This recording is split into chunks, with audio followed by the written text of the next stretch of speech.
Neste vídeo, explico 10 coisas estranhas que apenas pessoas autistas fazem e neurotípicas não. Ao final deste vídeo, você vai saber se está apresentando esses traços autistas. É disso que vamos falar.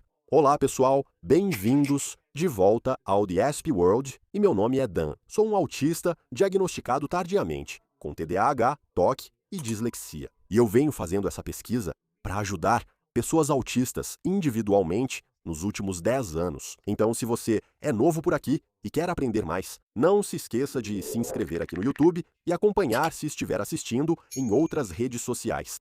Certo, existem certas coisas que pessoas autistas fazem que, normalmente, pessoas neurotípicas, não autistas, não fazem, e isso é bem óbvio. Mas o engraçado é que pessoas autistas acham que essas coisas são normais. Então, vou passar por cada uma delas agora, todas as 10. Então, se prepare. Primeiro, uma delas é repassar conversas mentalmente, então a gente ensaia conversas na nossa cabeça antes de realmente tê-las. E isso é muito interessante. Como numa ligação, ao encontrar amigos para jantar, você pode não saber o que dizer. Pessoas autistas costumam repetir mentalmente o que vão dizer e como vão pensar sobre isso. Ao usar o telefone para ligar, você pensa: vou ligar para o dentista para marcar uma consulta. Você repete na sua cabeça, como se fosse um roteiro, e faz um roteiro mental, e diz para si mesmo: é sobre isso que vou falar. É isso que eu vou dizer, e pronto, está tudo certo. Isso é uma coisa boa. Criar roteiros é ótimo, parece normal para nós, mas na verdade é algo bem estranho para pessoas que não são autistas. Veja, pessoas não autistas simplesmente sabem como conversar socialmente porque elas não têm as mesmas dificuldades que pessoas autistas têm. E é mais ou menos como quando pensei, cara, eu me sinto diferente de todo mundo, sabe? Eu me sentia bastante alienado. E isso porque as outras pessoas simplesmente sabiam dessas coisas que eu não sabia. Essas normas sociais ou essas coisas sociais que elas simplesmente entendiam. Beleza. Número 2 é o esgotamento da bateria social. Cara, isso é muito interessante, porque pessoas autistas têm uma certa capacidade para socializar. Agora, o autismo é, por padrão, um transtorno de comunicação, certo? E isso envolve comunicação de todas as formas. Então, quando precisamos socializar ou estar perto de pessoas e conversar com elas, percebemos que qualquer coisa, até mesmo a menor interação, acaba sendo um fator quase exaustivo. Então, é como se você estivesse conversando com alguém na rua e essa pessoa estivesse te perguntando várias coisas e você já estivesse nessa conversa por 10 a 15 minutos. Você pode nem perceber que agora está esgotado, você está esgotado para o resto do dia, porque toda a sua energia, toda a sua dopamina, todo o seu esforço e concentração estavam naquele momento social. E agora, você está completamente esgotado. Quantas vezes você já saiu para um jantar ou para a casa de um amigo, ou até mesmo para qualquer evento onde você viu pessoas e conversou com pessoas? E então você se sente completamente exausto, cansado? Que loucura, né? Isso acontece porque sua bateria social está te drenando e você tem dificuldades nisso. Você tem que se esforçar ainda mais para se encaixar e ser normal, certo? Ou seja lá o que isso signifique. Número 3 é sobrecarga de ruído de fundo. Muito interessante. A sobrecarga de ruído de fundo é mais ou menos assim. Eu me lembro que fui a uma palestra de uma mulher que costumava dirigir uma organização chamada Associação de Asperger, e eu estava ouvindo a palestra. E a sala estava cheia de pessoas autistas, seus pais, cuidadores e tudo mais. Era um dia de verão, e a porta estava aberta para o café que estávamos usando como sala ou auditório. E as pessoas continuavam passando, e toda vez que alguém passava, eu ficava olhando. E era tipo, cara, e por que eu fico em hiperalerta com esses barulhos? E então eu olhei ao redor da sala, e as únicas outras pessoas que estavam percebendo o barulho eram outras pessoas autistas. Todo o resto das pessoas nem percebeu. E eu fiquei tipo, uau, então todo o som literalmente compete pela sua atenção. Então eu não conseguia me concentrar em ouvir a mulher falando e fazendo a apresentação dela, porque tinha um monte de coisa acontecendo ao fundo. Na universidade, ao sentar nas salas de aula, eu tentava focar no professor, mas não conseguia devido a muitas distrações ao redor. Tinha gente conversando, papéis sendo mexidos, pessoas entrando e saindo, tinha gente indo ao banheiro, alguém bebendo alguma coisa, gente digitando nos laptops. Eu não conseguia, então gravava as aulas, ia para casa e aprendia sozinho. Era assim que eu fazia, certo? Então é muito interessante que o barulho, o ruído de fundo especificamente, ele está, na verdade, disputando a sua atenção. É realmente difícil conseguir focar nisso. Ok, essa aqui é absolutamente insana. Número 4 é a superestimulação silenciosa. E o que isso significa, afinal? Superestimulação silenciosa é quando pessoas autistas podem ficar sobrecarregadas, mesmo que você esteja apenas sentado em casa, sem fazer nada. Seu cérebro e mente recebem constantemente uma enxurrada de estímulos sensoriais. É uma verdadeira sobrecarga o tempo todo. E por causa disso, você fica sobrecarregado, saturado, superestimulado por tudo.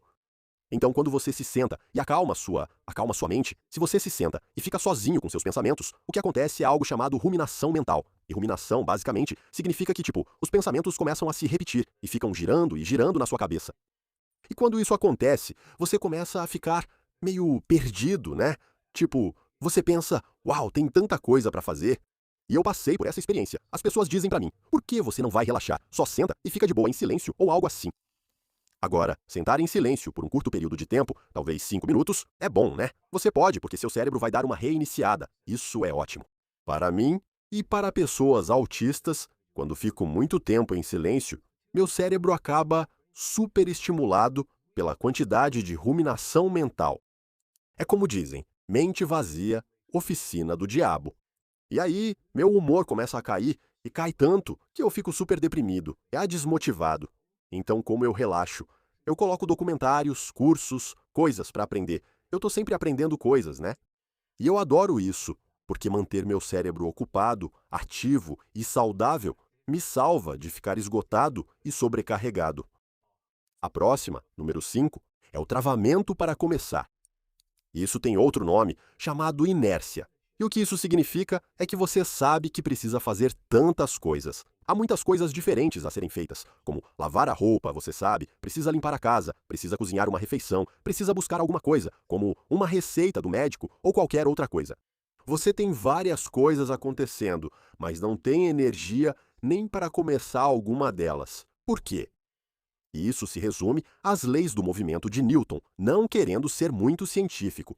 Mas um objeto em repouso não pode simplesmente começar a se mover sem algum estímulo externo.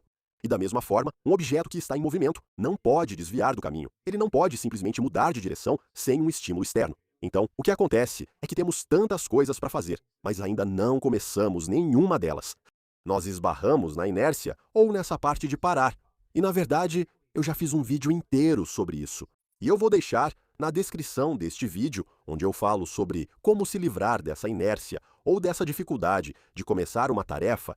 É realmente interessante e muito simples. A solução é incrível. Ok, número 6 é o tempo de transição agora. Seu cérebro precisa de tempo para mudar de uma coisa para outra.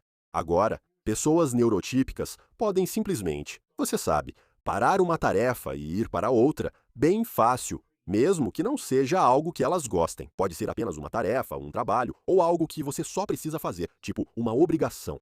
Mas para pessoas autistas, parar uma tarefa e começar outra, a gente precisa de um tempo de transição. A gente precisa desse tempo para conseguir.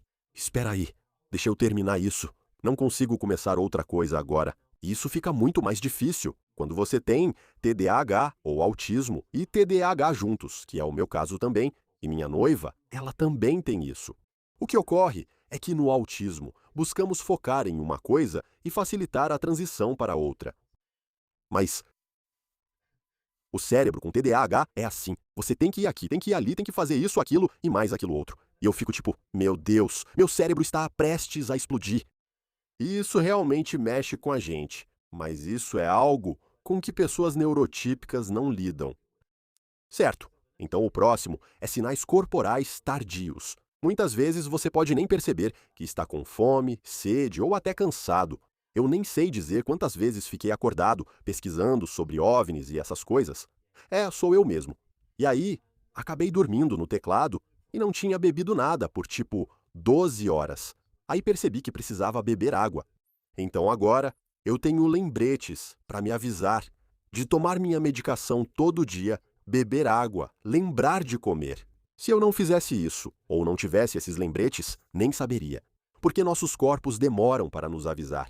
Porque nossa mente está tão ocupada com todos os estímulos, com tanta coisa acontecendo, é difícil navegar por tudo isso e dizer: ok, preciso lembrar de comer. É super difícil. E é assim com você. Se isso é algo que você faz, deixe um comentário aqui embaixo, dê um like nesse vídeo e diga: Dan, esse sou eu. Me senti exposto porque quero saber. Ok, o próximo é pequeno. Pressão da tarefa. Não importa o tamanho da tarefa, a necessidade ou o contexto da tarefa, toda tarefa tem uma pressão associada a ela. Por quê? Porque envolve etapas, e é assim que funciona. Quando precisamos de um resultado, há várias etapas que precisamos seguir para chegar a esse resultado. Pessoas autistas agora se sentem sobrecarregadas com a vida. Você adiciona uma tarefa ali que tem várias etapas. Ficamos ainda piores do que estávamos antes. E a única maneira de realmente fazer isso é criar um atalho. Então, a única forma que posso explicar é assim. Quando eu fazia química, tive que fazer química orgânica, onde eu precisava criar um produto a partir disso, certo? Eles te dão várias coisas que precisam virar outra. Você precisa, por exemplo, mover um elétron ou adicionar algo. Eram umas 18 etapas, tudo bem. Mas no final das contas, a gente só queria um produto. Então eu pensei, bom, por que eu simplesmente não coloco alguns produtos químicos juntos? Só reduzir isso até quase nada e depois adicionar o que precisa estar lá no final. Em 3 etapas, alcancei o resultado final como todos, que faziam em 5 ou até 20 etapas. E eu pensei, cara, a gente só precisa do resultado, não precisa realmente das etapas envolvidas, só precisamos encurtar a distância e pronto. Isso é meio que achar um atalho, mas entendo o que você diz. Toda tarefa é pressão, e quanto mais pressão, menos queremos fazer. A penúltima aqui agora é a suposição de que os outros sentem tudo com a mesma intensidade. Agora, sabe, você pode assumir que todo mundo sente barulho ou, sabe, momentos constrangedores tão intensamente quanto você, ou cheiros. Tipo, eu entro em uma sala e penso, uau, isso está... É muito forte. Tipo o cheiro de alho e cebola, que às vezes eu nem consigo ir a um restaurante se o cheiro de alho e cebola for muito forte, muito carregado de cebola. Pessoas neurotípicas dizem, cheira bem, nem sinto o cheiro. Meu nariz é tão sensível que eu consigo até sentir o feromônio entre mim e minha parceira.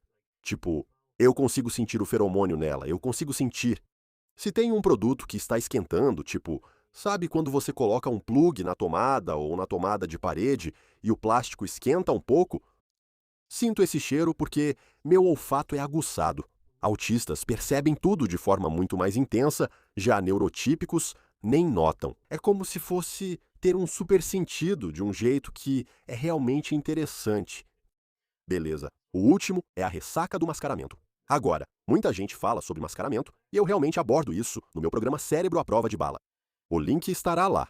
Você pode acessar aspworld.com para saber mais sobre o que falo aqui. O mascaramento é bem interessante. No meu livro Autismo para Adultos, falo sobre como o mascaramento me salvou na escola primária. No jardim de infância, consegui me camuflar para me encaixar com as outras crianças, mas isso também é exaustivo. E tem um livro chamado A Criança Explosiva, onde eles falam sobre, tipo, a criança vai para a escola o dia todo, ela mascara, tenta fingir ser de um certo jeito, e aí chega em casa e simplesmente explode. Berras e, você sabe, meltdowns e tudo mais. E isso acontece porque eles estão gastando toda a energia tentando ser alguém que não são. E aí, eles acabam literalmente não conseguindo fazer o que querem porque não sobra energia nenhuma. Eles mascararam o tempo todo. E mascarar, basicamente, é só fingir ser alguém para se encaixar numa situação, para não parecer estranho, se isso faz sentido. Pessoas autistas fazem isso sempre, mas há um efeito colateral. Quanto mais você mascara, mais cansado fica. É como aquela exaustão de interação social, só que mais forte. Agora você está fingindo ser outra pessoa, não só conversando. Se gostou desse vídeo, o próximo vai ser eu avaliando meus safe foods como autista. Se interessou, inscreva-se. Esse é o próximo vídeo.